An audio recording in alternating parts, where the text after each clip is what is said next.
Hey everybody, this is chapter 2 of The Breakdown of Capitalism, a history of the idea in Western Marxism, 1883 to 1983.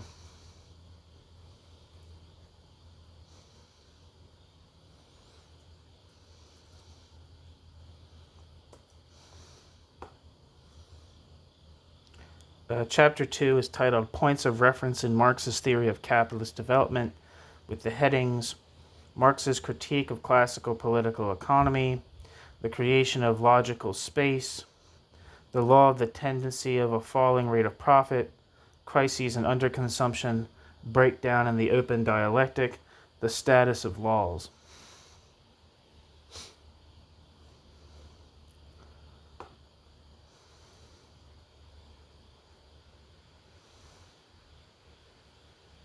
So here we go. Quote, when capitalism's interconnections are grasped, all theoretical belief in the permanent necessity of existing conditions breaks down before their practical collapse. Unquote. Marx, Letters to Kugelmann. Over the last 100 years, Marxist theories have turned time and time again to the text of Marx's Capital, in search of some theoretical understanding of the development of capitalism and its fate as an economic system. They have not found there, however, a fully unified treatise, but an enormous range of concepts generated by Marx's theory of capitalist development and sustained by his lifelong concern with economic and social change. This chapter surveys those sections of Marx's Capital which were later adopted as points of reference for theories of breakdown. For the purposes of this study, the most important element of Marx's theory of capitalist development rests in Marx's consistent contention that capitalism is a transitory mode of production and that its transitory character is determined by the contradictions internal to and inherent in the system itself. These sections of Marx's Capital, adopted as reference points for breakdown theory, however, do not represent the full range of Marx's thought on the transitory nature of capitalism and the transition to socialism. Instead, theories of breakdown are based on highly selective readings of the theory of capitalist development, with some elements of the theory raised to predominant positions and others suppressed and silenced. Marx's historical analyses of specific crises and their intersection with particular shifts in the balance of class forces are rarely referred to in theories of breakdown. Marx's concept of class conflict, a central concept in his characterization of capitalism as a transitory mode, largely disappears in theories of breakdown or assumes an automatic form, while the concepts of underconsumption, disproportionality, and profit rates are given determinative roles in the promotion and idea of mechanical collapse. The attempt here is to describe those concepts which later became reference points for theories of breakdown and to provide some sense of their larger epistemological and historical context in Marx's Capital. In order to situate the point of reference arising from Marx's theory of capitalist development with its central characterization of capitalism as a transitory mode, it is necessary to turn to the site of the theory's construction. The site is located in Marx's Critique of Classical Political Economy, where he attempts to dissolve the assumptions that block the development of new economic thought and to create a logical space for a theory of capitalist development within the realm of economic discourse. New section, Marx's Critique of Classical Political Economy, the Creation of Logical Space. The historical and epistemological assumptions of classical political economy effectively precluded the consideration of capitalism as a transitory mode of production. The physiocrats and the classical political economists who followed them defined and developed many of the economic concepts that are essential to a theory of capitalist development, including the concept of value accumulation and profit. But they never contemplated the potential for an end to the system. Pre-Marxian theorists recognized the potential for disruptive crises and for an end to accumulation under capitalism, but did not conclude that collapse might occur. Long before Marx developed the concept of a falling rate of profit, the physiocrats contemplated the possibility of a falling rate of profit as an inherent feature of capitalist production. The physiocrats assumed, however, that a falling rate of profit and the resulting decline in accumulation would produce a harmless movement towards stationary conditions, not economic collapse. Adam Smith studied the falling rate of profit as an effect of interest rates and competition, but believed that its impact could be mitigated by an expansion of trade. Ricardo further developed the concept of a falling rate of profit, but located the cause of the fall outside the capitalist system itself, in pressures on wages and rents resulting from population growth and scarce land resources. Ricardo concluded that a serious fall in the rate of profit caused by these external forces would occur only in the distant future, and that capitalism would absorb its impact through importation. These pre-Marxian notions of economic development were contained within and limited by economic models based on the assumption of stasis. Theories of radical economic change, including theories of collapse and characterizations of capitalism as a transitory mode, were largely precluded from consideration. These static models of capitalism are the object of Marx's extended critique of classical political economy in his massive Theories of Surplus Value, written between January 1862 and July 1863. When Marx began Theories, only the first part of Marx's Capital had been drafted, and Marx's intention was to integrate the historical critical writings of Theories with the three theoretical parts of Capital itself. The eventual length of the Theories manuscript, however, led Marx to the decision to produce Theories as a separate final volume to Marx's Capital. This final volume is almost as large as the other three combined, and this is the best single treatise on classical political economy available. Theories of Surplus Value forms what Marx calls the, quote, historico-critical or, quote, historico-literary, and, quote, part of his analysis of capitalism. It contains Marx's attempt to systematically clear the ground for a dynamic conception of capitalism through the destruction of static classical models. The classical economists defined capitalism as a set of material conditions and assumed that capitalism is an eternal and absolute mode of production, given to immediate empirical investigation. Marx's critique is based on a radical rejection of that classical definition and the assumptions it generated. Capitalism, Marx argues, is not a set of material conditions, but a series of social relations. As such, capitalism is not eternal and absolute, but is subject to gradual and radical change. Moreover, as a series of social relations, capitalism cannot be understood through the use of purely empirical information. Rather, Marx argues, it can only be understood through the use of abstract analyses and critical historical studies. Marx begins Theories of Surplus Value with an analysis of the physiocrats, who thought of capital in its, quote, material form as of existence, in isolation from the social conditions in which they appear, end quote, and thereby made of the capitalist form of production an eternal natural form of production, end quote. Marx. For the physiocrats, quote, their method of exposition is, of course, necessarily governed by the physiocrats' general view of the nature of value, which to the physiocrats is not a definite social mode of existence of human activity, labor, but consists of material things, land, nature, and the various modifications of these material things, end quote. Marx. According to Marx, this conception of capitalism was continued in the works of Adam Smith, which were, quote, limited to fixing the abstract categories, end quote, produced by the physiocrats.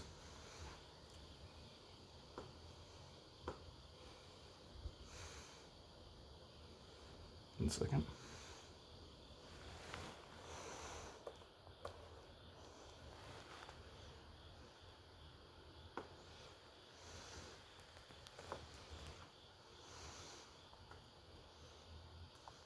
So I gotta get the end notes.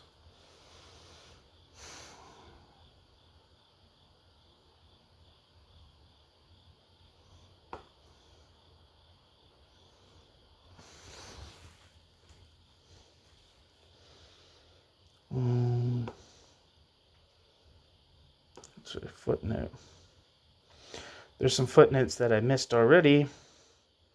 On the physiocratic and classical conception of economic development, see generally Maurice Daub, Political Economy and Capitalism, some essays in economic tradition, published in 1937, chapter 4, and Henrik Grossman's article, Marx, Classical Political Economy and the Problem of Dynamics, translated by P. Burgess, in the book in the journal Capital and Class, Bulletin of the Conference of Socialist Economists.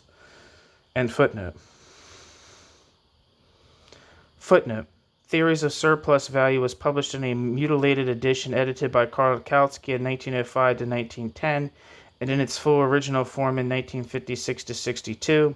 The first full English translations were published in Moscow by Progress Publishers in 1963, Volume 1, 1968, Volume 2, and 1971, Volume 3. Theories of surplus value is particularly useful when read in conjunction with the sections on surplus value found in Marx's Grundrisse, Foundations of the Critique of Political Economy, translated by Nikolaus in 1973. End footnote. Ricardo also viewed the physical material conditions through which capitalist relations are expressed as the eternal forms of capitalism itself. Footnote. Although theories of surplus value constitutes Marx's most extended critique of classical political economy, many of the ideas found in theories are prefigured in earlier works. The critique of the notion of capital as an atemporal material condition, for example, is found in the Economic and Philosophic Manuscripts of 1844, where Marx writes, quote, "Political economy starts with the fact of private property. It does not explain it to us. It expresses in general abstract formulas the material process through which private property passes, and these formulas it then takes for laws," end quote. Marx, Economic and Philosophic Manuscripts, 1844. End footnote. Under this classical conceptualization, capital was defined as a, quote, stock of commodities, end quote, and the properties of material objects were taken as the properties of capitalism. However, Marx argues that the physical material conditions of capitalism, the use of materials, labor, and tools of their phenomenal forms, are, quote, common to all modes of production and do not express the specific nature of capital, end quote. Marx. Capitalism, then, as defined by the classical political economists, was mistaken for a material, atemporal, absolute form.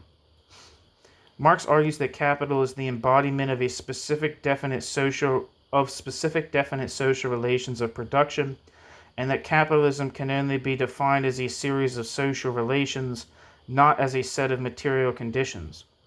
The classical political economists, Marx determines, quote, do not conceive of capital as a relation. The classical political economists cannot do so without at the same time conceiving capital as a historically transitory, i.e. a relative, not an obtuse form of production, end quote. Marx. Once capital is conceived as a relation which encompasses the means of production and the labor power that creates surplus value, quote, then the historically transitory character of this relationship becomes at once evident, and the general recognition of this fact is incompatible with the continued existence of this relationship, which itself creates the means for its abolition, end quote. Marx. Marx argues that the classical political economists cannot accept any conception of capitalism that would reveal capitalism's contradictions. When confronted with such a conception, the economists revert to the representation of capital as wealth, as use value, a material atemporal form. The rational form which carries with it the recognition of potential, internal inherent limitations to the continuation of capitalism, is thereby precluded from consideration. The classical economists, Marx continues, are compelled, quote, to prove that capitalist production cannot lead to general crises, end quote, and consequently, quote, all its conditions and distinct forms, all its principles and specific features. In short, capitalist production itself are denied, end quote. Marx. In the context of this critique of the classical conception of capitalism as a static material entity, Marx once again defines capitalism as a set of historically specific and transitory conditions and relations.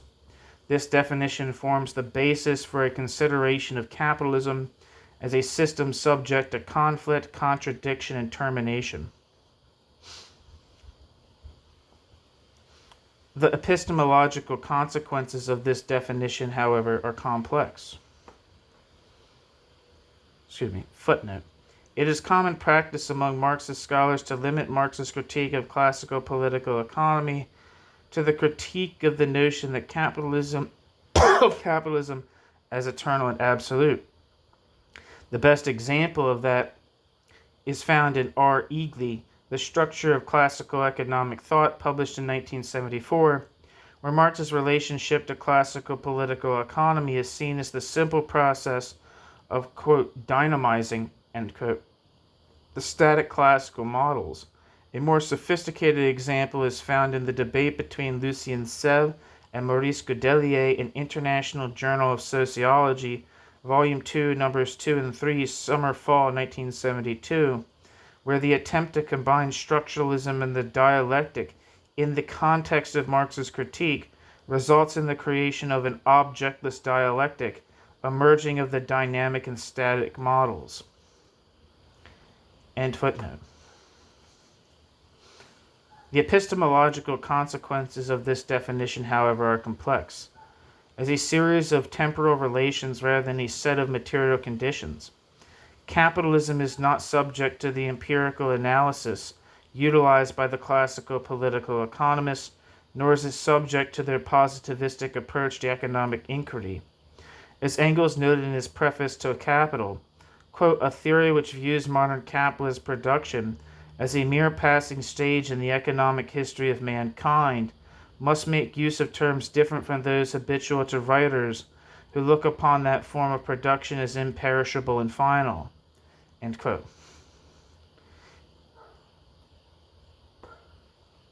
Engels, Preface to Capital, A Critique of Political Economy. In their analyses of capitalism, the classical political economists accepted as given the domain of economic, quote, facts and forms presumably apparent in the material conditions of production. Marx explicitly rejects this fixation on the domain of the given. Capitalism, he determines, must be understood as a series of relations that cannot be studied through empirical means alone. The relations must be reconstructed in abstract thought. Moreover, Marx determines that the relations are not apparent, but are masked by ideological forces generated by capitalism itself.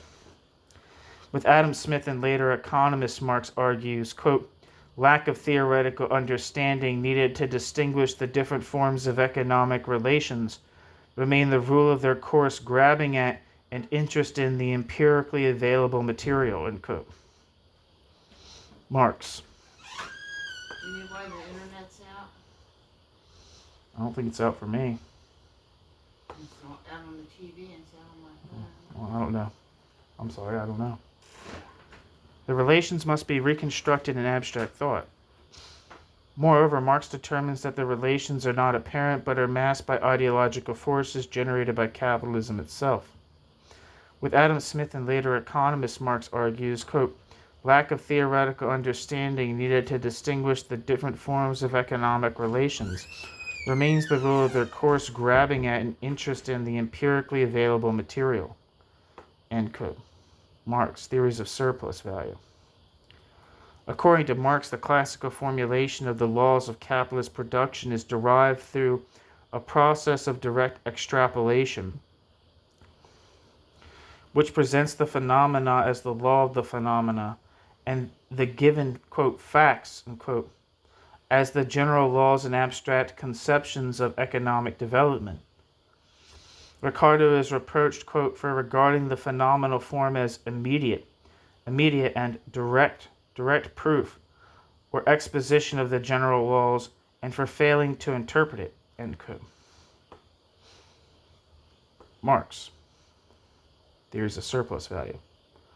When discrepancies arise between the laws derived by the economists and further developments in the economy, the discrepancies are resolved, quote, by directly subordinating and immediately adopting the concrete to the abstract, end quote.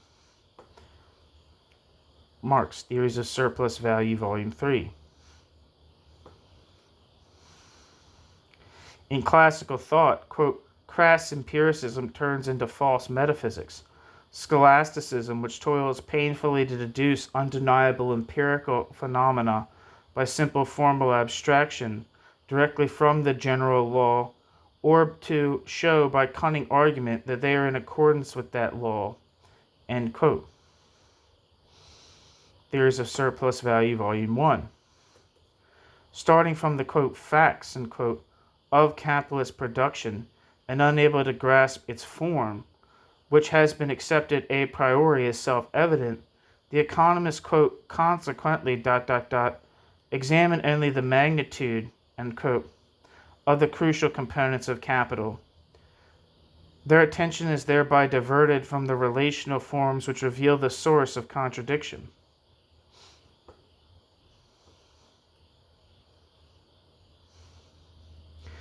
The classical political economists, Marx argues, are unaware of the ideological forces that arise from capitalism as a series of social relations, and are therefore unaware of their collusion with the system. Consequently, quote, they simply express in theoretical terms the notions of the practical men who are engrossed in capitalist production, dominated by it and interested in it, end quote.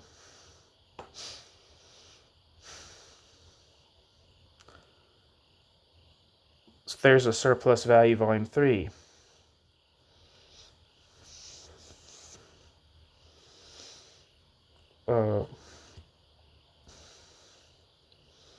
Footnote. For an exemplary, see page 272 of Volume 3 of Theories of Surplus Value for an exemplary passage on the reification process which lies at the root of empiricism in classical political economy and other forms of positivistic thought. End footnote.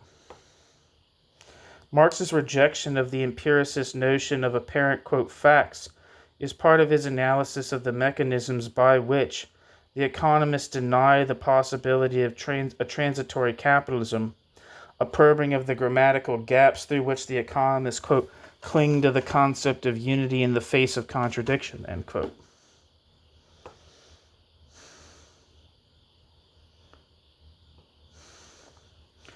In the works of the economists, Marx argues a series of, quote, verbal fictions, end quote, function to, quote, transform the unity of opposites, the transitory capitalist system,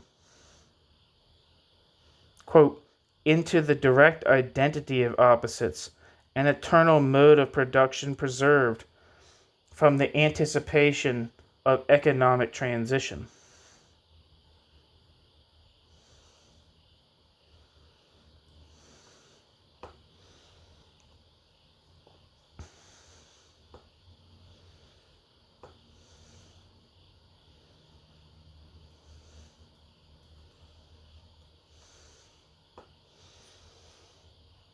Marx's characterization of capitalism as a transitory mode occurred in the context of the epistemological critique of classical political economy found in Theories of Surplus Value.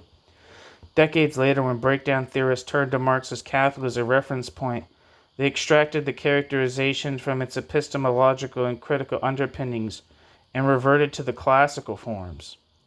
Once again, the given, quote, facts of capitalist production and circulation were converted directly into general laws. As the, quote, facts shifted over time, so too did readings of Marx's Capital and interpretations of the general laws it provided. The definition of capital as a series of social relations was displaced by images of the mechanical economy.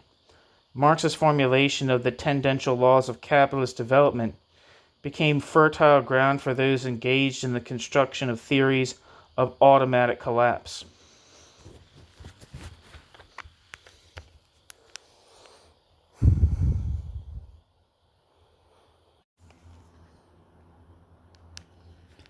New section.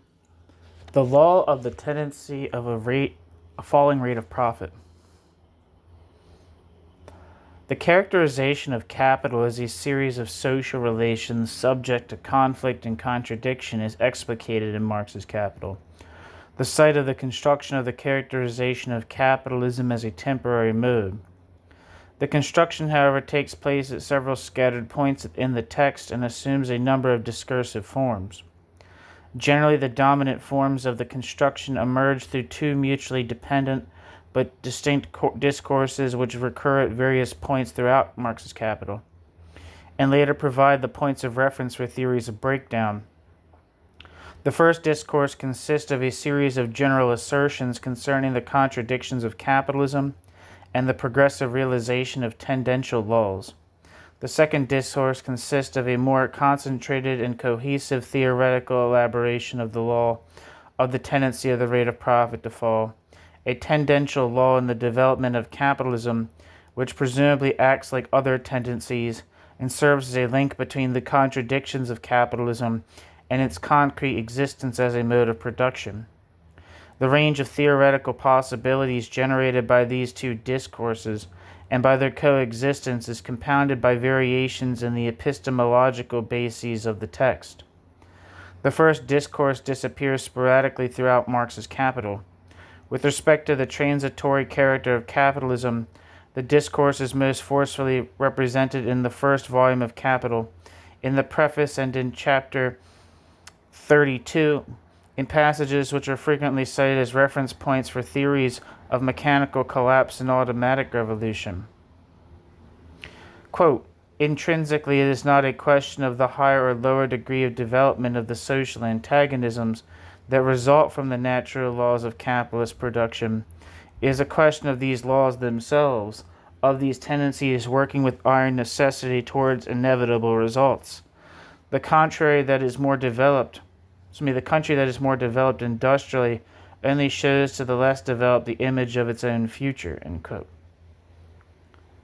Marx, Capital Volume 1. Quote, the monopoly of capital becomes a fetter upon the mode of production, which has sprung up and flourishes along with it and under it. Centralization of the means of production and socialization of labor at last reach a point where they become incompatible with their capitalist integument.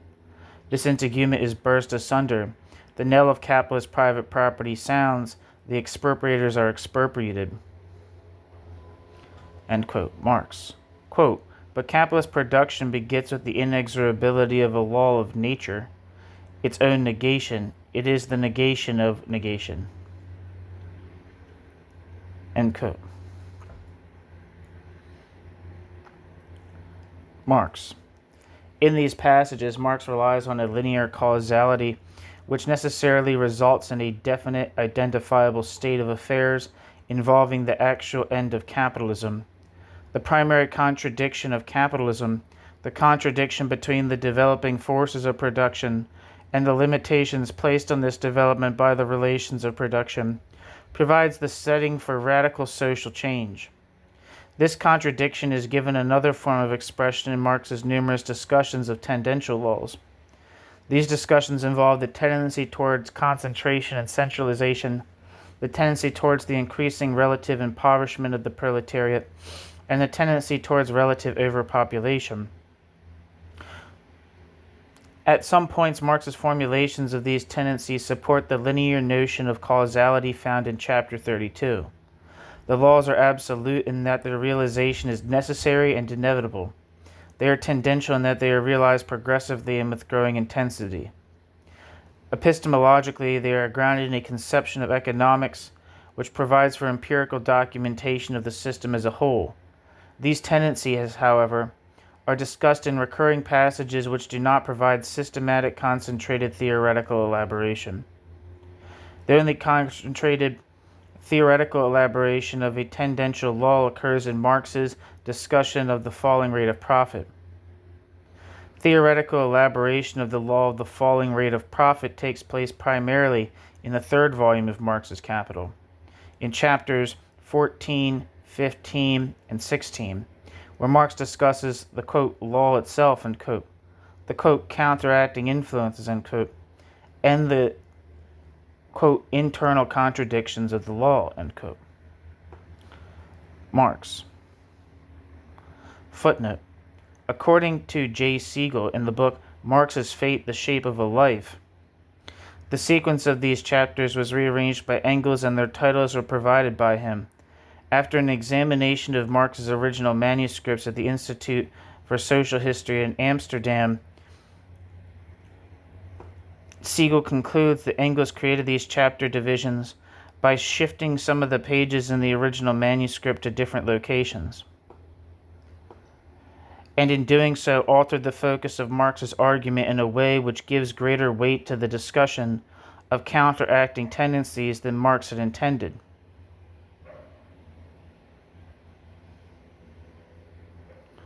Although Siegel's findings should be taken into account, I do not think that they clarify Marx's position to the extent that Siegel claims.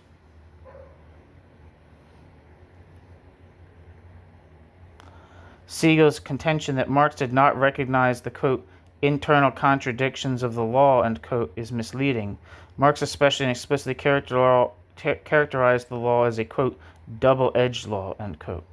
See Marx, Capital, Volume 3.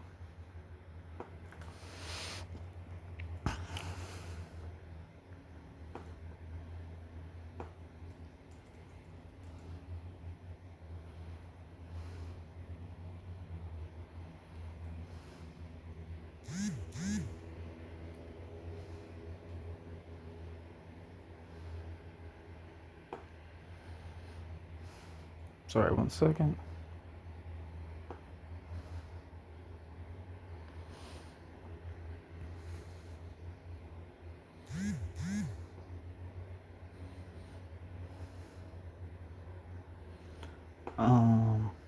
End footnote.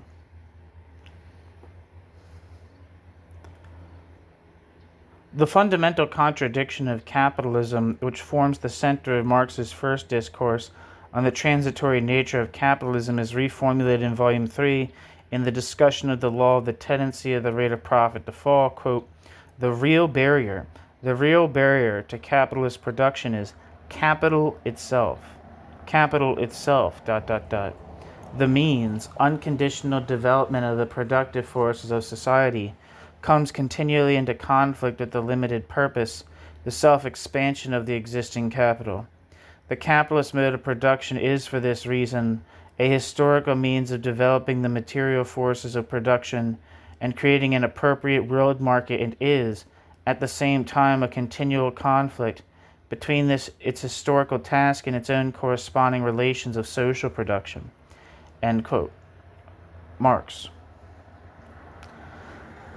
The statement of the contradiction is no longer the explicit statement on the end of capitalism that is found in the discourse on contradictions, exemplified in the passages quoted from Volume 1.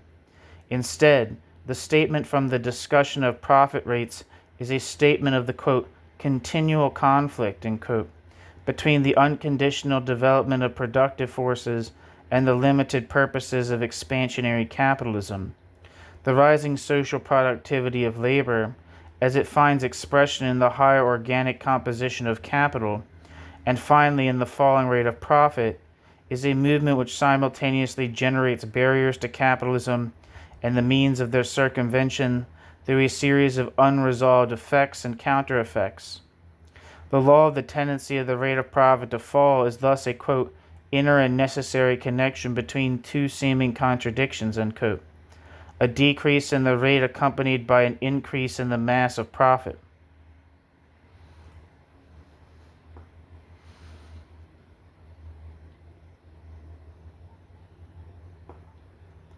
As such, the law loses its power as a tendency that provides a direct link between the abstract conception of contradiction and crisis and the observation of its actual occurrence in the phenomenal world.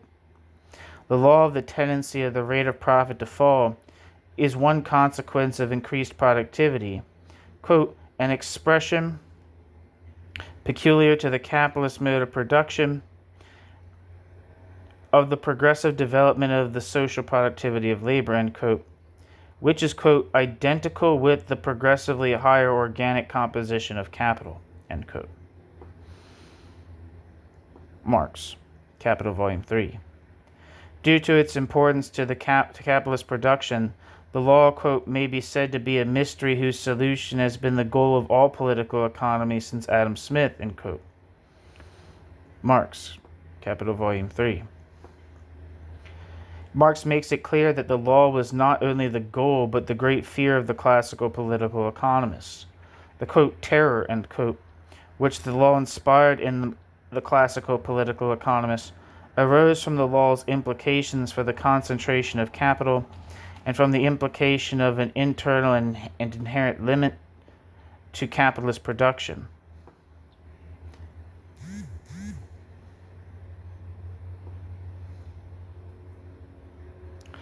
The conceptual prerequisites of its formulation, however, eluded the classical political economists. The elements of the law appear for the first time in the extended analysis of Marx's Capital, and include the concepts of variable capital, constant capital, and distinction between surplus value and profit, and the formula for an average rate of profit. The law, simply stated, is straightforward. In any capitalist production process, the total capital invested is divided between constant capital, the value of capital consumed in the material process of production, and variable capital, the value of capital consumed in wage payments to productive laborers. The value of the total capital consumed in the production process is constant capital plus variable capital equal to total capital. The organic composition of capital reflects the technological advancements and is expressed in the ratio of constant to variable capital. Constant capital divided by variable capital. The total value emerging from the production process is expressed through the combination of constant capital, variable capital, and the surplus value added to the value of the commodity through the labor process, so that constant capital plus variable capital plus surplus value is equal to total capital prime, so a larger capital, total capital. The rate of surplus value, S prime, is the ratio of surplus value to the variable capital. Surplus value divided by variable capital. The rate of profit, or the rate of return on the total value of capital consumed in the production process, is determined by dividing the surplus value extracted during any given period by the combined constant and variable capital consumed during that period. Surplus value divided by constant capital plus variable capital is equal to the rate of profit. Assuming a constant rate of surplus value, the rate of profit will decrease as the ratio of constant to variable capital increases, and will increase as the ratio decreases. In other words, with a constant rate of surplus value, a rise in the social productivity of labor is attended by a higher organic composition of capital, or by a growth of constant capital relative to variable capital, and subsequently by a falling rate of profit. Footnote: for a standard technical treatment of the law, see H. Dickinson's article, The Falling Rate of Profit in Marxian Economics, published in Review of Economic Studies, Volume 24, number 64, February 57, pages 120 to 131.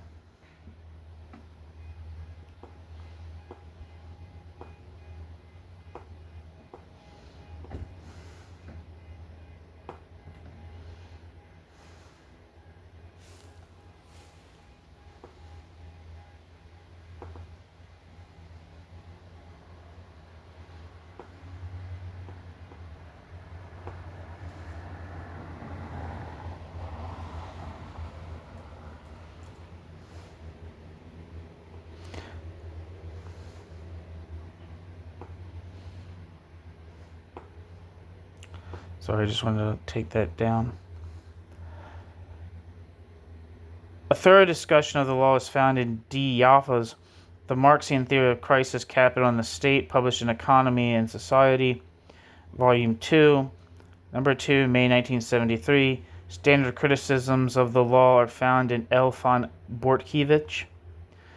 It's his article on the correction of Marx's fundamental theoretical construction in the third volume of Capital, reprinted in Sweezy's edition of Eugen von Böhm-Bawerk's Karl Marx and the Close of His System. See also August M. Kelly's 1949 paper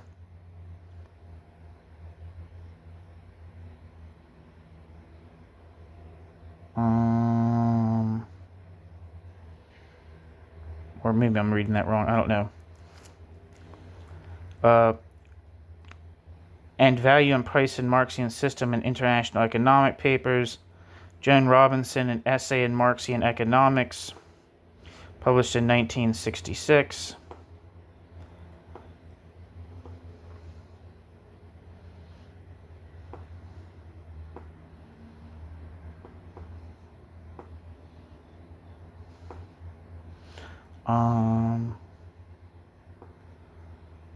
And Paul Sweezy, The Theory of Capitalist Development, Principles of Marxian Political Economy, published in 1970.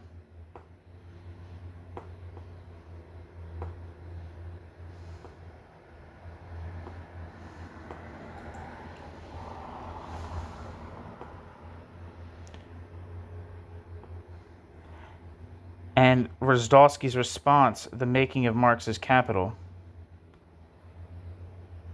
End footnote. However, the same rise in productivity that increases constant capital in relation to variable capital and results in a falling rate of profit also produces a growing mass of profit due to expanded accumulation and production output. Moreover, expanded output also provides the conditions necessary for an increase in the population of the working class. The increase reduces the wage rate through the creation of a relative surplus population. Quote, hence, Marx concludes, quote, the same laws produce for the social capital a growing absolute mass of profit and a falling rate of profit. End quote. Marx Capital, Volume 3.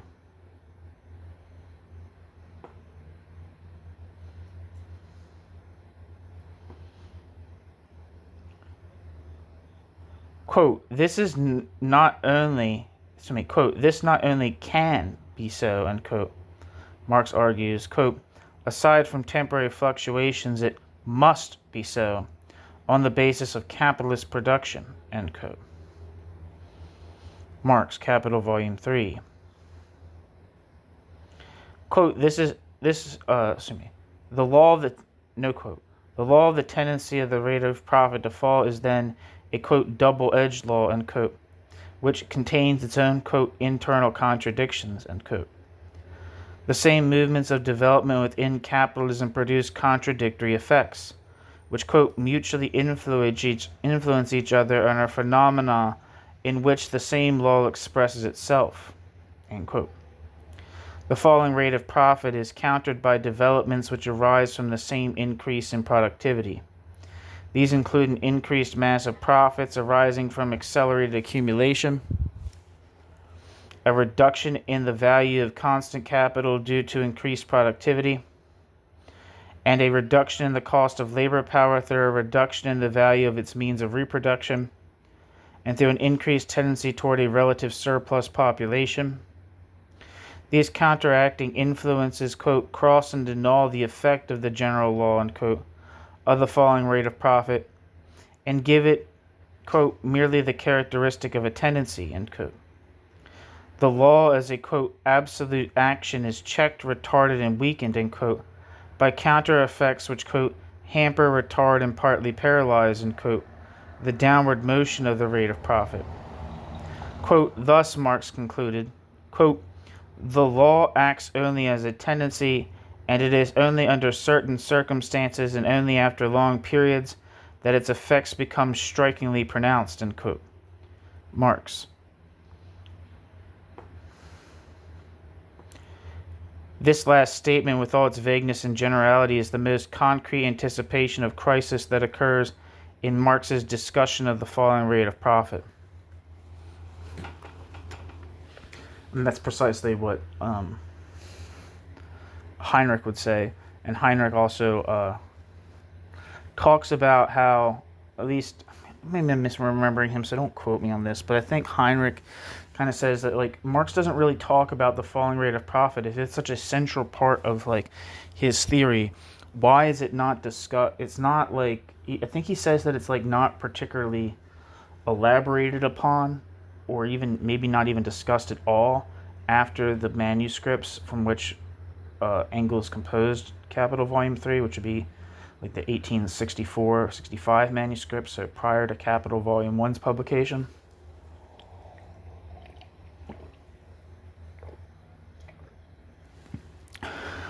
But I don't know.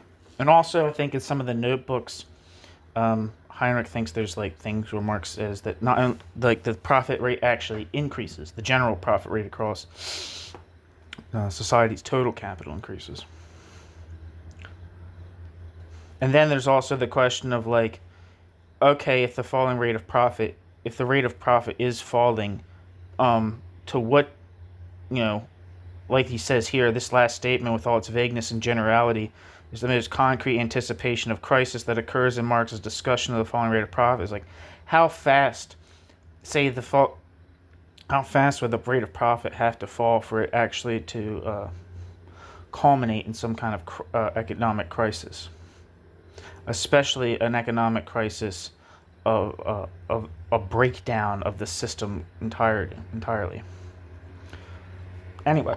In Marx's Capital, the contradictory effects of the same basic contradiction of capitalism are resolved into a unity of opposites whose final historical destiny is never fully anticipated.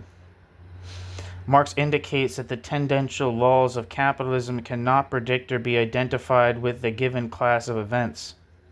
He provides a theoretical elaboration of a tendency which seems to be posed as the movement towards a certain class or of events. So let me repeat that. He provides a theoretical elaboration of a tendency which seems to be posed as the movement towards a certain class of events, as the link between the contradictions of capitalism in their abstract form and the realization of those contradictions in history. But the events which would represent the end of accumulation are not specified beyond the postulation of their possibility, and the immediate qualification of that postulation through a discussion of counteracting forces. In the discussion of the falling rate of profit, the characterization of capitalism as a temporary mode of production is removed from the realm of specified events and returned to the general conception of contradiction from which it arose. Footnote. The most thorough considerations of the status of the law and its counteracting influences are found in A. Cutler, B. Hindis, P. Hurst, and A. Hussein's book, Marx's Capital and Capitalism Today.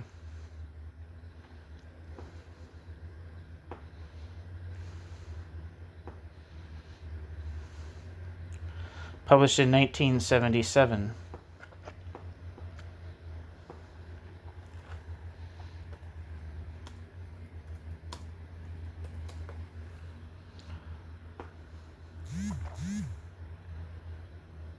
Oh, sick. For those curious, if you just type this in online on Google and say copy and paste the title of this book, it's on it's just the PDF pops right up. Wait, no it doesn't, motherfucker, it's just a preview. Oh, that's good enough for my purposes. Fuck, that's annoying. Never mind, I just lied to you.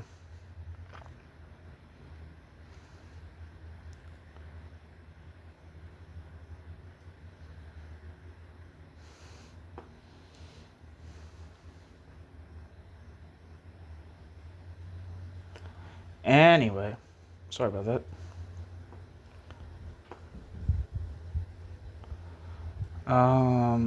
Balibar's treatment in Althusser and Etienne Balibar's Reading Capital, translated in 1977.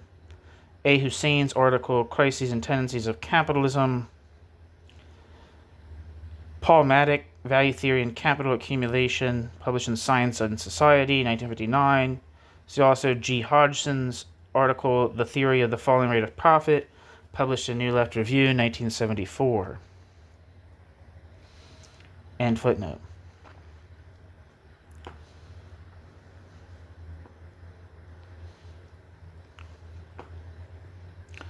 Marx maintains his rejection of empiricism, his rejection of the given of economic, quote, facts, through his discussion of the law of the tendency of the rate of profit to fall. He finds that, quote, just as everything appears reversed in competition, and thus in the consciousness of the agents of competition, so also this law, this inner and necessary connection between two seeming contradictions, end quote.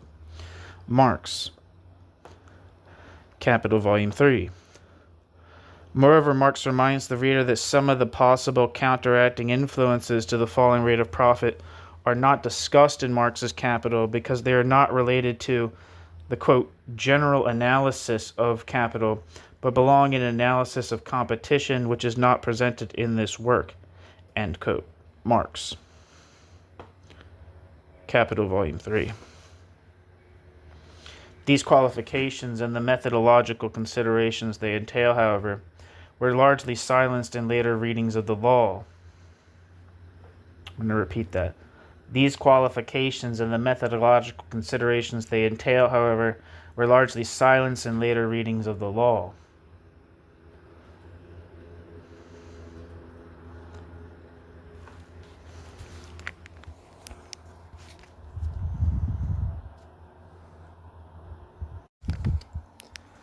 New section, Crises and Underconsumption.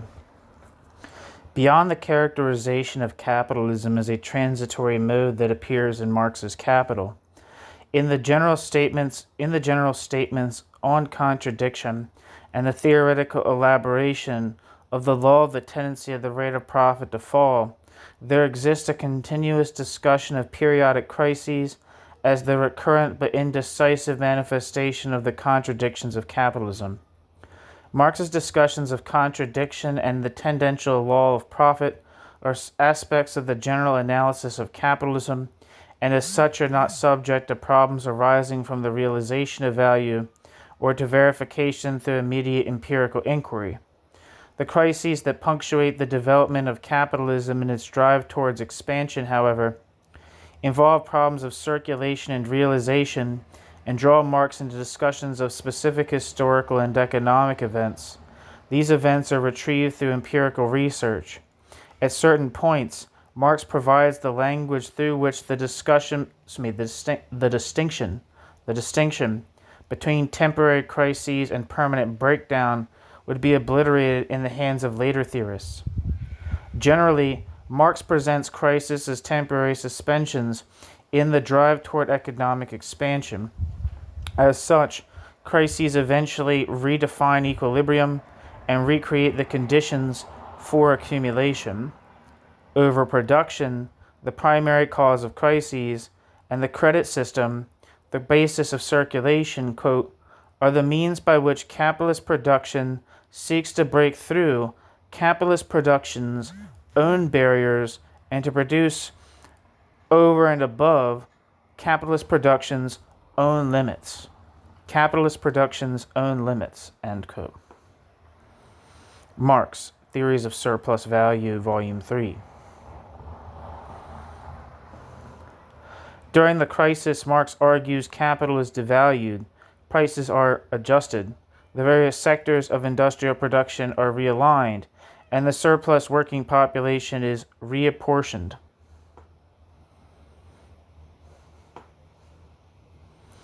Unlike the analysis of profit rates in Marx's Capital, the analysis of crises does not assume an absence of realization problems.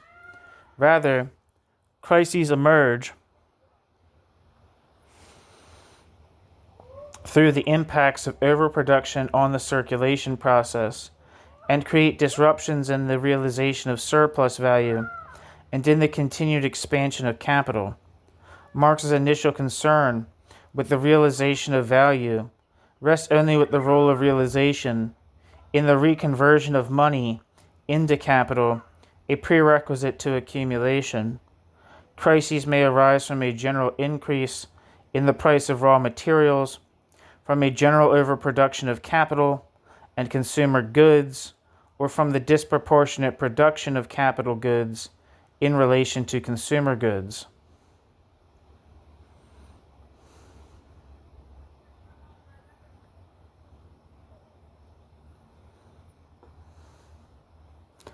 Footnote: on the problem of disproportionality, see Marx Capital Volume 2, pages 466-9 and 494-5. This section of Capital was pieced together by Engels in 1885. The primary purpose of the reproduction schemes is to illuminate the difference between gross and net profit, not to formulate a theory of crisis or breakdown. End footnote.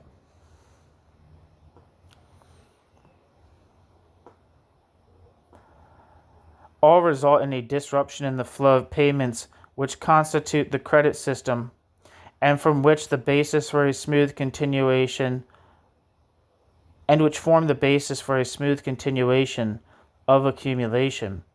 The impact of crises on the economy occurs at the point of reconversion. Realization is considered only in the context of continued accumulation.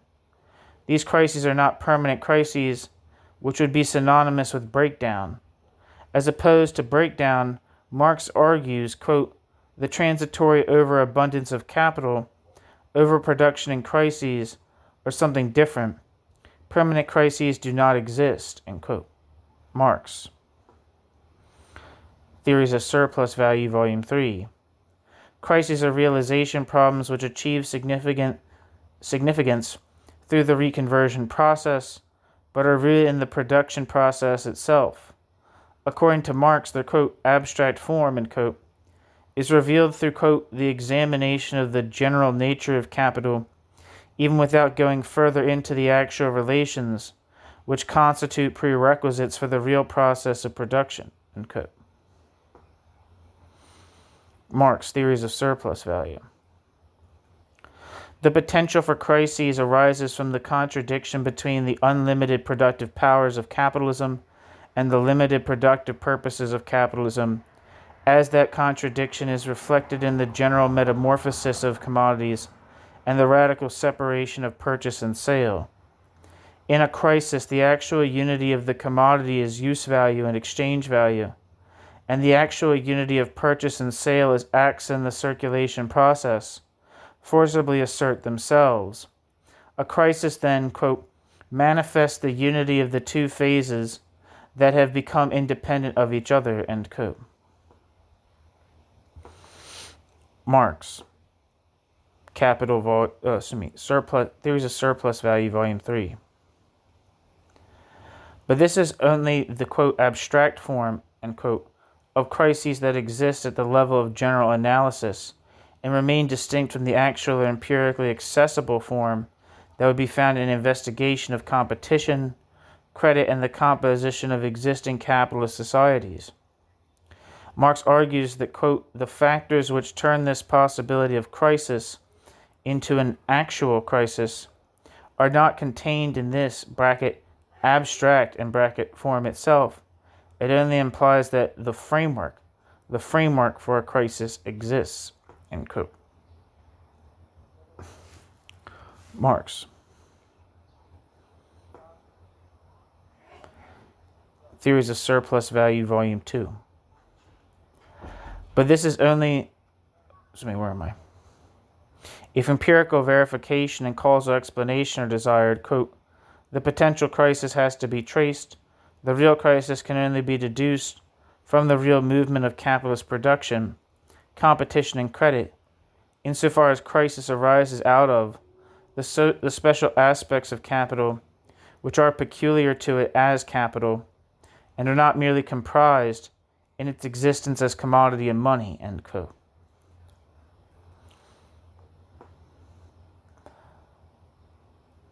Theories of Surplus Value, Volume 2. Peculiar to capital is the role of realization in the reconversion of surplus value into capital, a special form of consumption which makes realization and consumption an integral part of the production process. Marx argues that early theories of crises, developed by Rodbertus and Sismondi, wrongly considered circulation as independent of and a limit to production. In an attack against the notion of crises as the result of the constant underconsumption of consumer goods, apart from the requirements of reconversion, Marx argues that, quote, "It is sheer tautology to say that crises are caused by the scarcity of effective consumption or of effective consumers. The capitalist system does not know any other modes of consumption other than effective modes of consumption, ... But if one were to attempt to give this tautology the semblance of a profounder justification, by saying that the working class receives too small a portion of the working class's own product, and the evil will be remedied as soon as it receives a larger share of it, and its wages increase as a consequence, one could only remark that crises are always prepared by precisely a period in which wages rise generally, and the working class actually gets a larger share of that part of the annual product which is intended for consumption." End quote. Marx, Capital, Volume 2. In an attack on Ricardo's limited understanding of the nature of expanded reproduction and the relationship between production and consumption, Marx notes in Theories of Surplus Value that, quote, "It must never be forgotten that in capitalist production what matters is not the immediate use value, but the exchange value, and in particular the expansion of surplus value. This is the driving motive of capitalist production, and it is a pretty conception that, in order to reason away the contradictions of capitalist production, abstracts from its very basis, and depicts it as a production aiming at the direct satisfaction of the consumption of the producers." End quote. Marx, Theories of Surplus Value, Volume 2. In this way, Marx distinguishes himself from the underconsumptionist. His conception of the rate of accumulation as the variable whose fluctuations have the decisive effect on supply and demand is at odds with the underconsumptionist position. Footnote: the most extensive discussion of Marx's critique of underconsumptionism is found in M. Bleney's book Underconsumption Theories, A History and Critical Analysis.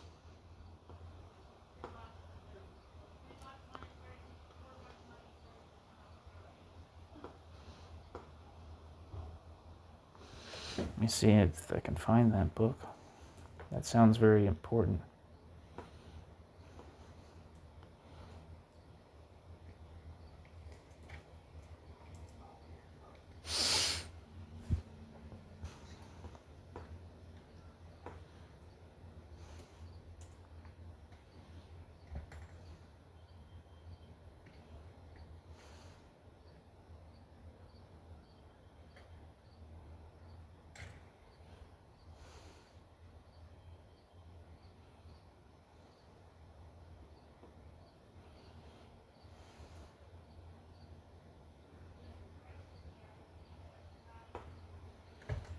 Sorry, I know this is annoying. I just wanted to copy that down. Anyway, end footnote.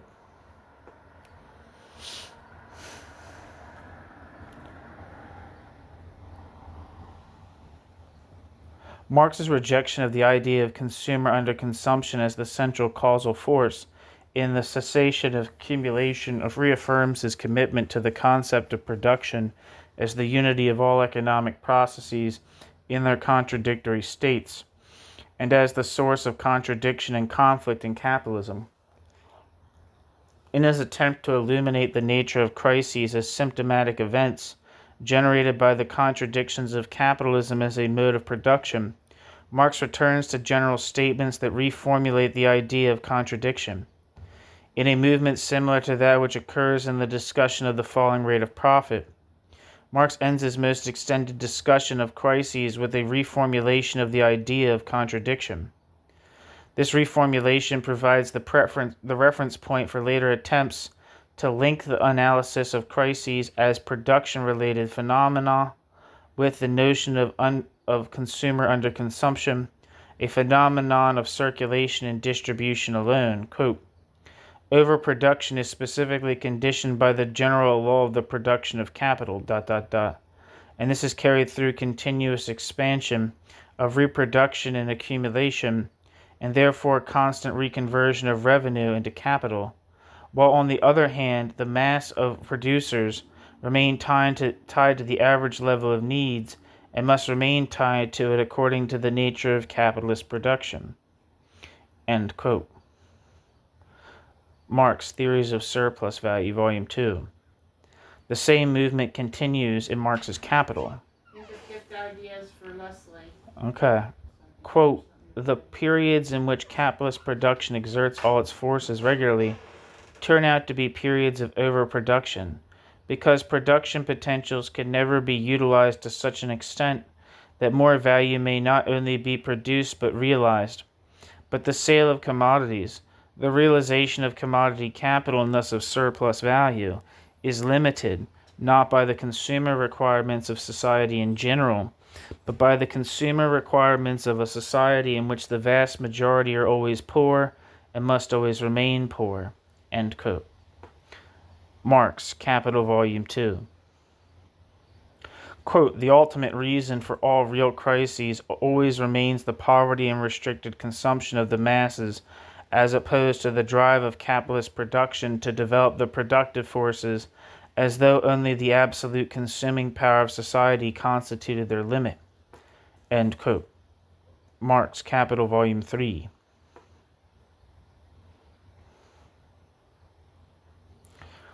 The earlier theoretical elaboration of crises, which defined crises as disruptions in the reconversion process of accumulation, is thrown into coexistence with these general statements on contradiction, which place the question of realization through consumer consumption at the center of crisis analysis.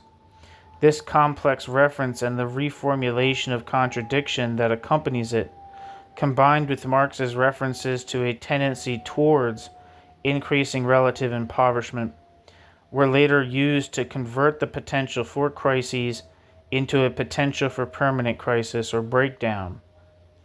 Moreover, in other elaborations on this reference, the relationship between production as the unity of all economic processes and circulation as an independent realm became obscured. Consequently, the distinction between the realm of empirical investigation, with its focus on competition and the actual development of specific capitalist societies, and general analysis, with its focus on the economy as a theoretical construct, began to blur as theories of breakdown emerged in the 20th century. New section, Breakdown in the Open Dialectic, the status of laws. Marx's struggle with the distinction between general analysis and empirical investigation is symptomatic of a larger struggle with the status of the laws and conditions of capitalism. His rejection of the status conferred by the classical political economists precipitated Marx's break with classical thought and provided the basis for the characterization of capitalism as a temporary mode. This break carries broad implications for the theories of history and knowledge that inform Marx's economic thought. And yet the break is expressed through a limited group of new concepts that appear in Marx's Capital and do not provide an explicit statement concerning the status of the laws and conditions of capitalism. Michel Foucault offers a description of the role of these concepts in Marx's work with classical thought. Quote, concepts like those of surplus value or falling rate of profit, as found in Marx, may be described on the basis of the system of positivity already in operation in the works of Ricardo, but these concepts, which are new, but whose rules of formation are not, appear in Marx himself as belonging at the same time to a quite different discursive practice. They are formed in that discursive practice in accordance with specific laws. They occupy in it a different position. They do not figure in the same sequences. The new positivity is not a transformation of Ricardo's analyses. It is not a new political economy. It is a discourse that occurred around the derivation of certain economic concepts, but which in turn defines the conditions in which the discourse of economists takes place, and may it therefore be valid as a theory and a critique of political economy. End quote. Foucault in The Order of Things, an Archaeology of the Human Sciences. And footnote. The derivation of the concepts of value, surplus value, and profit in Marx's Capital marks the distance that lies between Marx and Ricardo, and the existence of a discourse that is not fully contained within the assumptions of classical political economy. The primary epistemological demand generated by the derivation of these concepts, value, surplus value, and profit, and by Marx's rejection of Ricardo, is the demand for a new status for the laws and conditions of capitalism and a new understanding of the historical relationship between them. The framework for a new status for the laws and conditions of capitalism is provided in the critical movement of the book Theories of Surplus Value and Marx's Capital, but largely ignored in the Western Marxist theories of breakdown. In Marx's Capital, the concept of value, the concepts, plural, of value, surplus value, and profit describe the contradictions that characterize capitalist society. According to Marx, these contradictions are masked by the ideology of equal exchange, one form of the philosophy of identity that informs classical political economy and the status it confers on the laws of capitalism. The ideology of equal exchange and its supporting philosophical assumptions veil the creation of surplus value and the contradictions of the economic order by collapsing oppositions into false identities, or alternatively, by assuming a state of radical separation to be a natural state, properly described through immutable categories. Marx argues that in the first case, contradictions are denied, and the unity of opposites existing within an economic relation is transformed, quote, into the direct identity of opposites, end quote.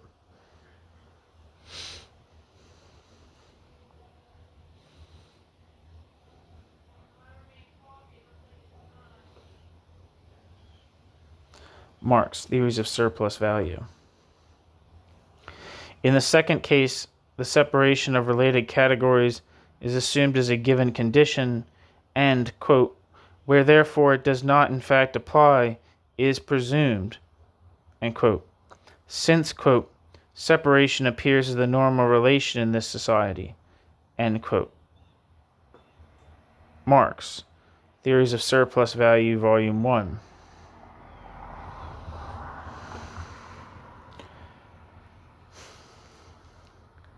In either case, quote, the determinate social character of the means of production in capitalist production, expressing a particular production relation,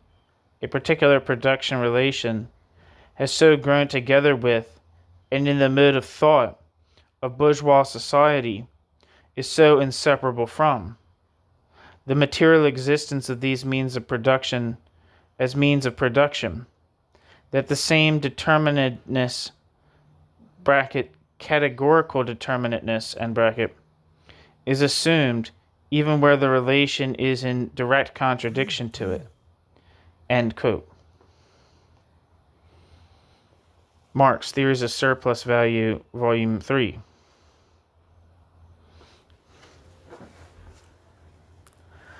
According to Marx, where the hell am I?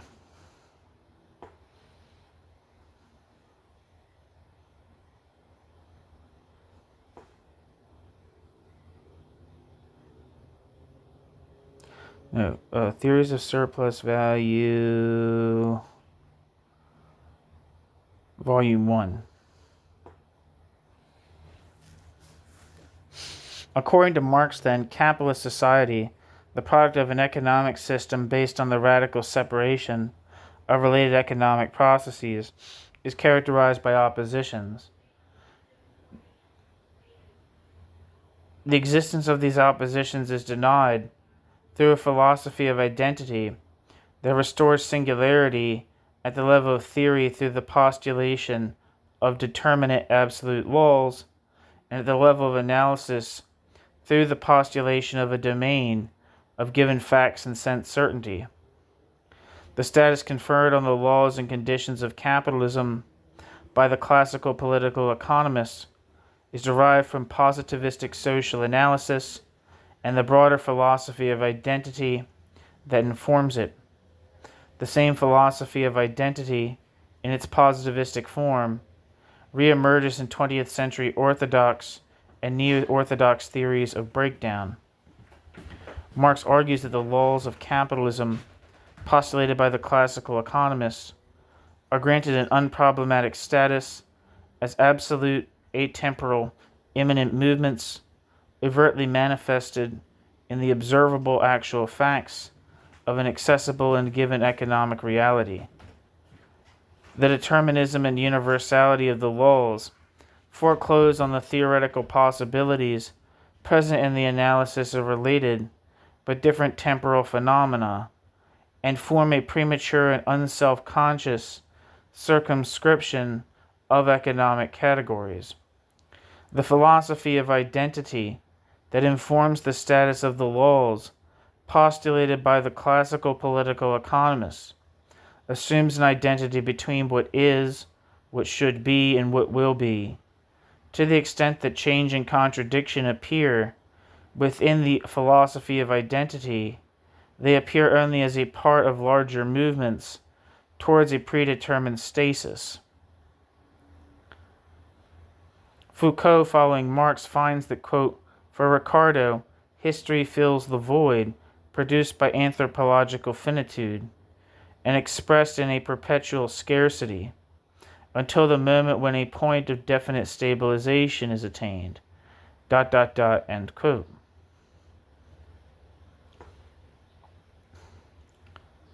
Foucault.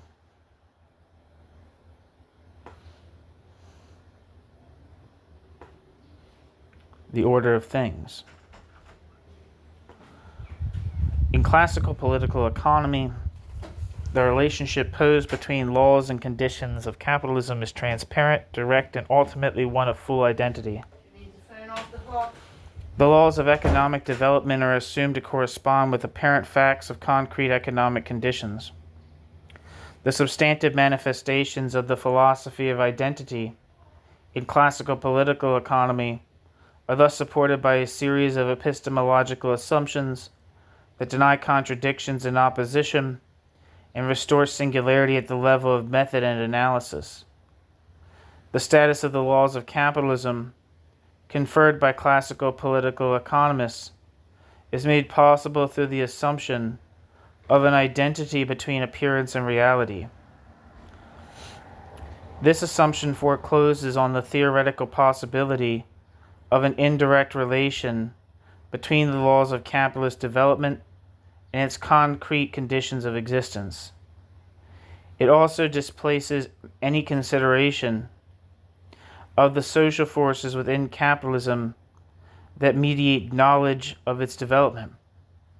Transparent forms of representation and a full complicity between subject and object are assumed to exist, On the basis of these assumptions, classical political economy posits the concept of facticity as a sufficient concept of verification, and the concept of hypothesis as a sufficient concept of theory.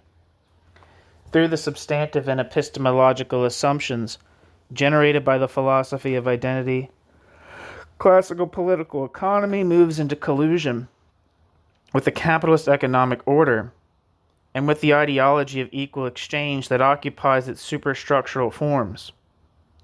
Marx's break with this collusion produced the concept of surplus value as the antithesis of equal exchange, the concept of fetishism as the antithesis of transparent representation, and the concept of a transitory capitalism as the antithesis of categorical determinateness. The break can be traced to his rejection of the philosophy of identity that informed classical political economy and provided the laws it postulated with the status of an absolute knowledge of a predetermined history. This rejection was initiated by Marx's critique of the concept of value and the philosophy of identity implicit in it.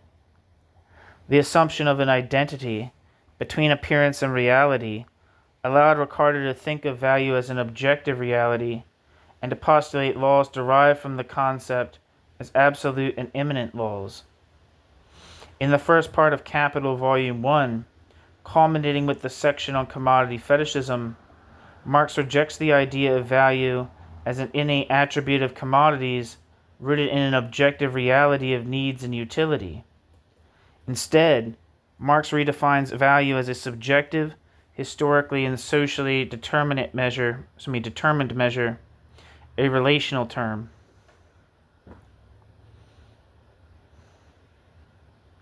I don't particularly care for the use of the word subjective. I prefer the word socially objective.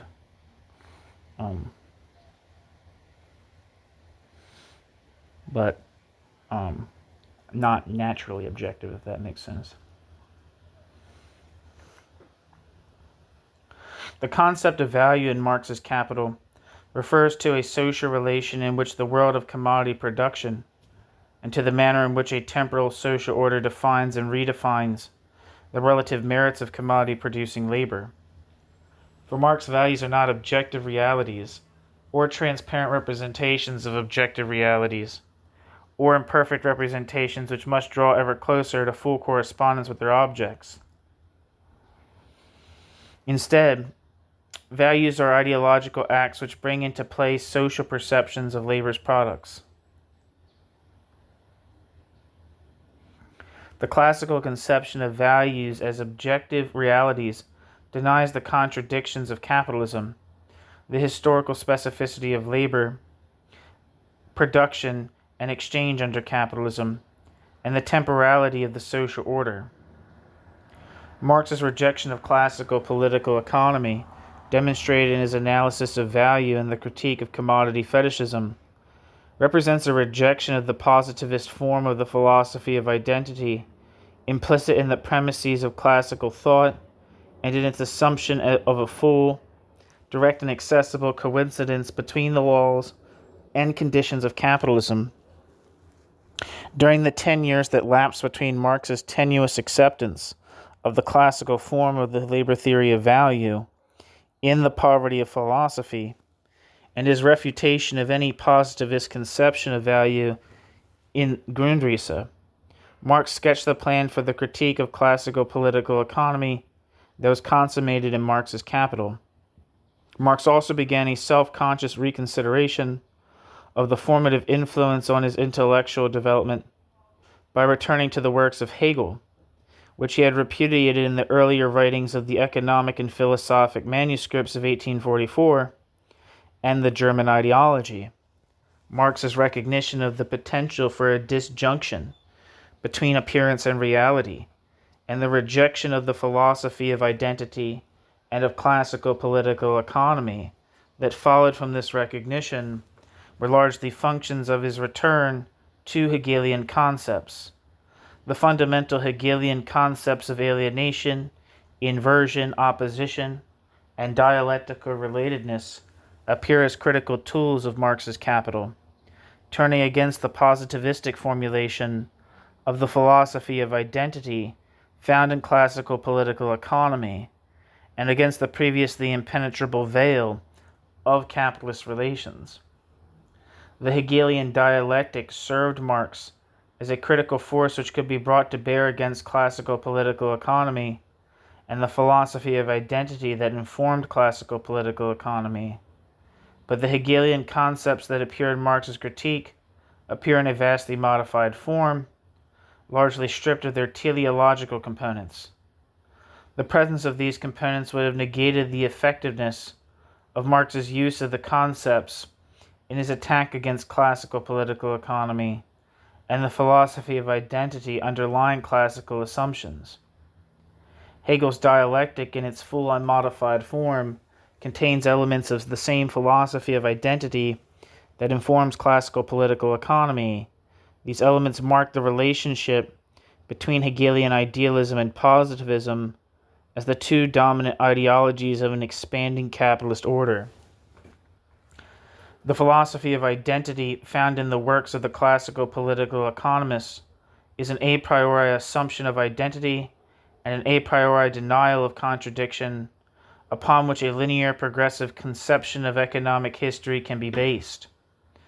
The dominant teleological conception of history found in the works of Hegel rests on a different but nonetheless equally forceful form of philosophy of identity, with an a priori assumption of original identity contemplated by an a posteriori denial of permanent and irretrievable separation and contradiction.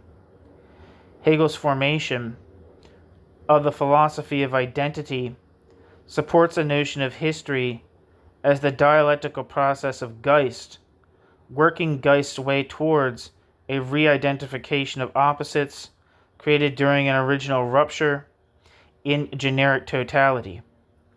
The philosophy of identity appears in the form of a closed dialectic, with a predetermined end to contradiction, opposition, and difference.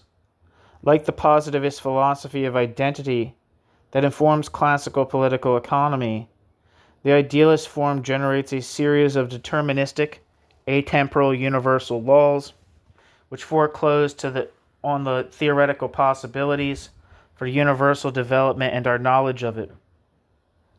The philosophy of identity found in Hegel's closed dialectic of historical development is related to and supported by a series of epistemological assumptions which lead to conclusions similar to those conclusions found in classical political economy.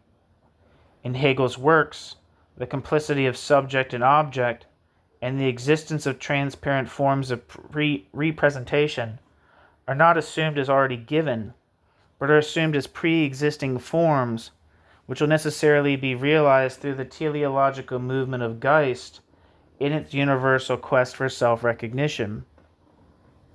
The negation of the original unity of appearance and reality will be brought to a close as Geist reaches absolute knowledge of itself in the epistemological assumptions of the Hegelian dialectic. Quote, the thesis of identity was always present, a thesis in which the development of the analyses was neither corroborated nor explicated. Hegel described it with the metaphor of the circle. Such closedness, which necessarily implied that nothing remained essentially unrecognized or fortuitous outside dialectics, has been exploded, along with its constraint and unambiguity. End quote. Adorno, see Adorno, Albert, Dahrendorf, Habermas, Pilot, and Popper in The Positivist Dispute in German Sociology, translated by G. Addy and D. Frisby.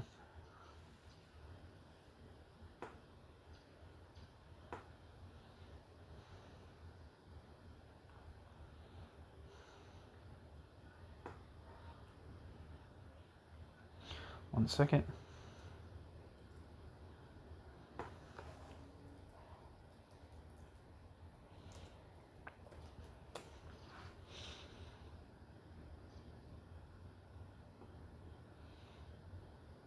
End footnote. This explosion was largely the result of Marx's rejection of the philosophy of identity in both classical and Hegelian thought, an explosion which unleashed the full range of theoretical possibilities related to the understanding of capitalist society and its future. Marx's rejection of the philosophy of identity in classical political economy was a rejection of a static and contented conception of the present and our knowledge of it. This rejection was inspired in part by the dynamic, dialectical analysis of relational forms offered through the use of Hegelian concepts. Marx's rejection of the philosophy of identity in Hegelian thought was a rejection of a utopian conception of the future and our knowledge of it. It was inspired in part by Marx's revolt against the categorical determinateness of classical political economy,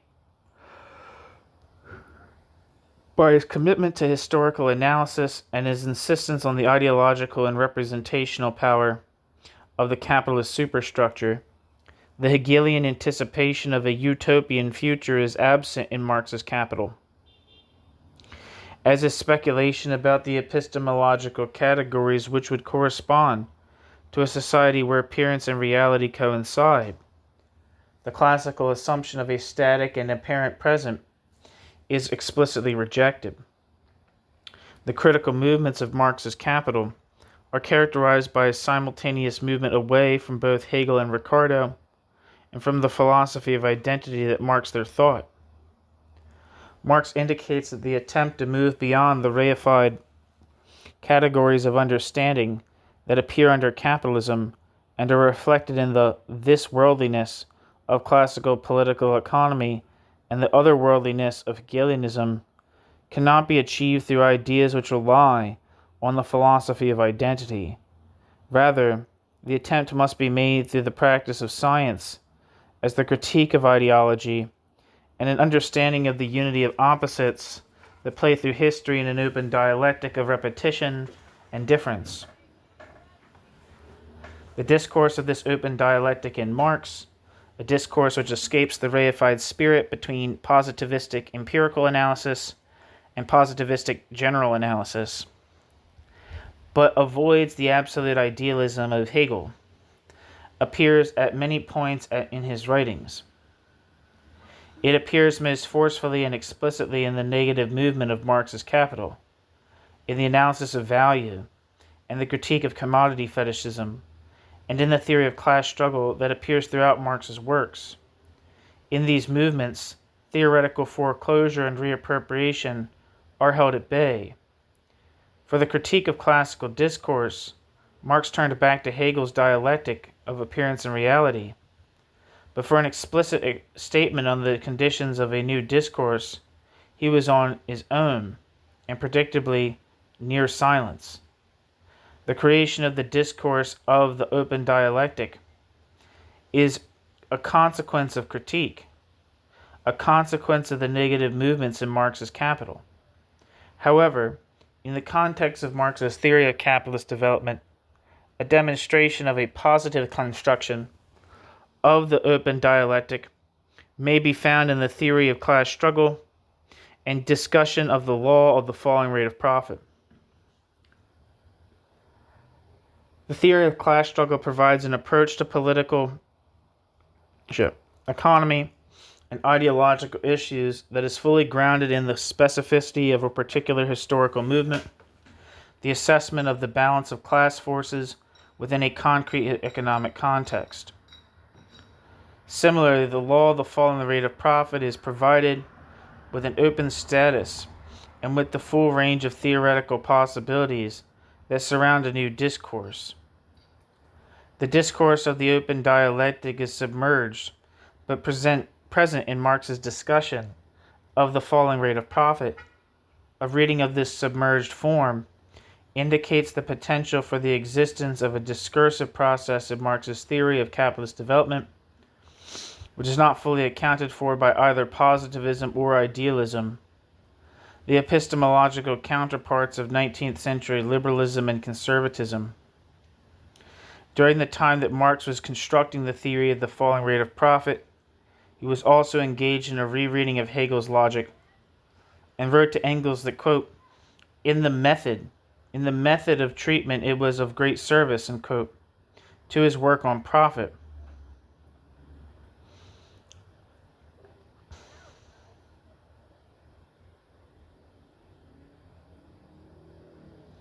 With a glance back to his earlier writings, Marx continued, quote, if ever a time comes again for such works, I would have a great pleasure in making available to ordinary common sense in 2 or 3 printer sheets what is rational in the method Hegel discovered, but at the same time mystified.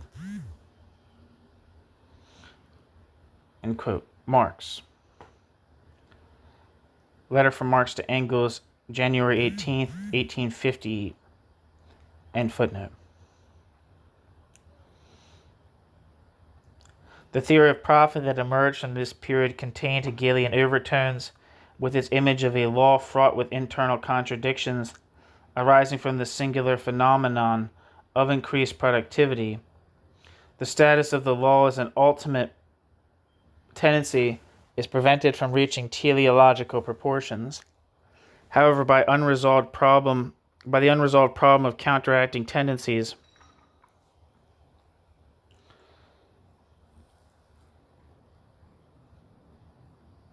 the status of the law as an ultimate tendency is prevented from reaching teleological proportions.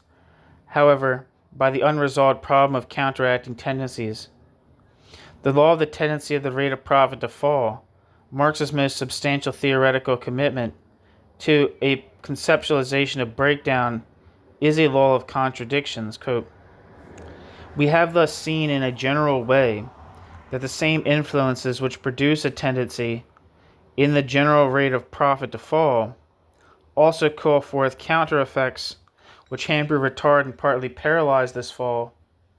The latter do not do away with the law, but impair the law's effect. Otherwise, it would not be the fall of the general rate of profit, but rather its relative slowness that would be incomprehensible.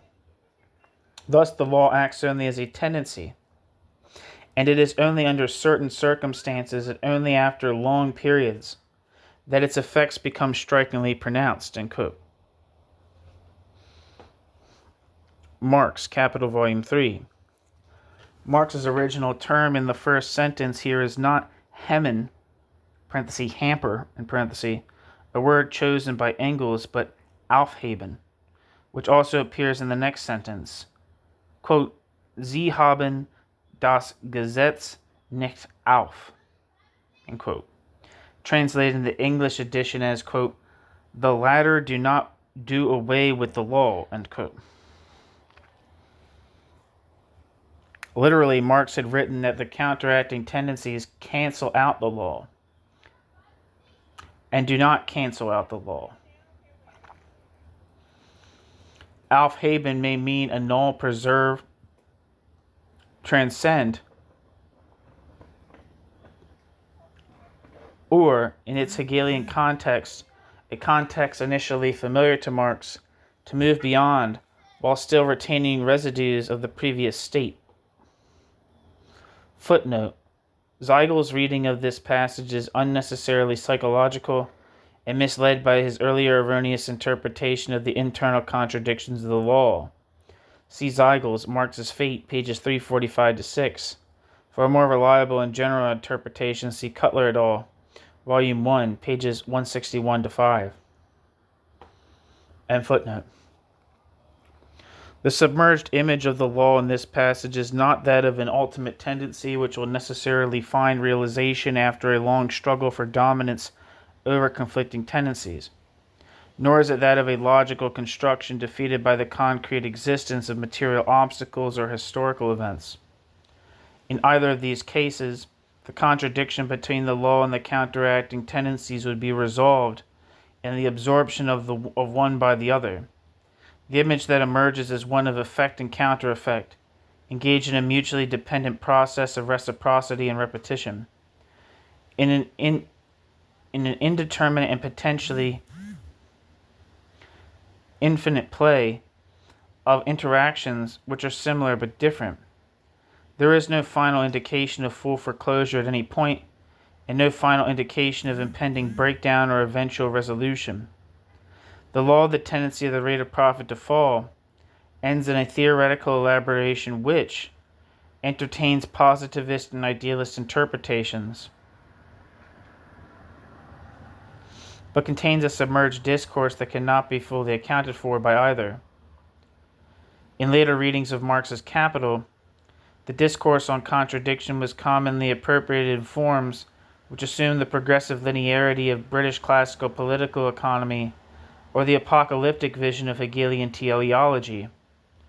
The theoretical but indeterminate discourse of the law of the falling rate of profit, which combines and supersedes the conceptual analyses of political economy and the dialectics of German idealism, fell to the same fate.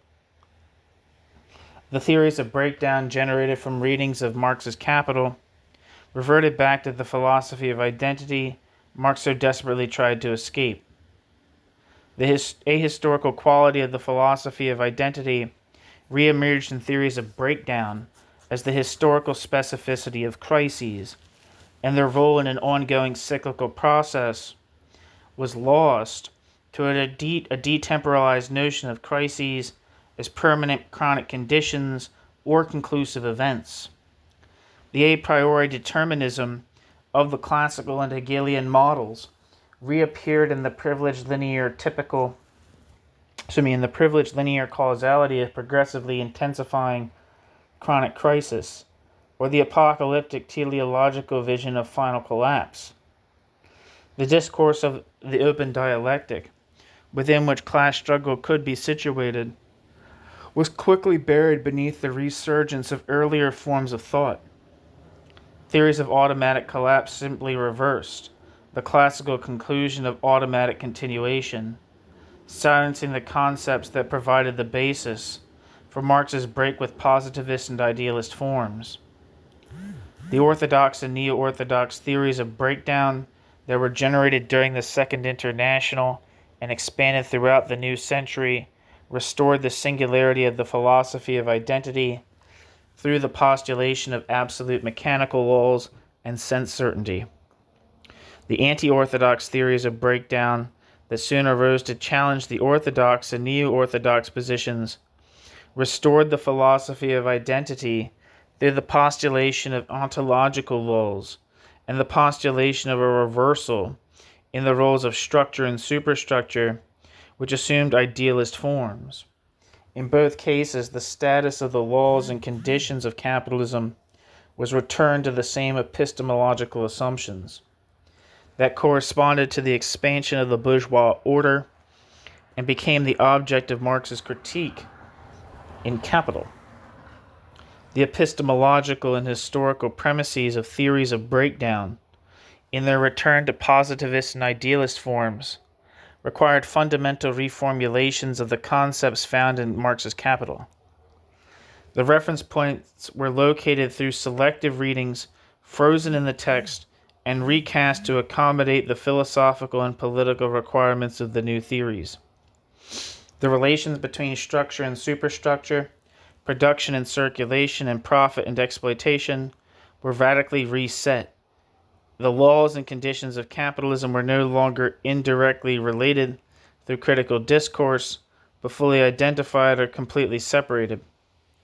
Breakdown theories turned away from these concepts in Marx's Capital, through which Marx had distanced himself from classical political economy and Hegelianism, the concepts of value, surplus value, and profit. In turning away from these concepts, the breakdown theorist also turned away from the political expression of Marx's break from the earlier forms, the analysis of exploitation, class, and class struggle. With the philosophy of identity restored through positivism and idealism, and attention diverted from concrete class relations, the last obstacles to theoretical reunification with earlier forms of thought were removed, with the concept of class struggle displaced by the concept of mechanical breakdown. The liberalism of classical political economy and the conservative fatalism of Hegelianism surfaced within the Marxist camp in the politics of breakdown theory. Historically specific analyses of historically specific crises, the objective context for situated class struggle, were left behind. In the process, breakdown theories formulated and fueled a notion of, quote, final collapse, unquote, that set them apart from those who adopted the concept of a, quote, final conflict, end quote, the guiding concept of the emerging world communist movement. Okay, and that is the end of Chapter 2 of Breakdown of Capitalism by The Breakdown of Capitalism, A History of the Idea in Western Marxism, 1883 to 1983, by F.R. Hansen. Thank you so much for listening.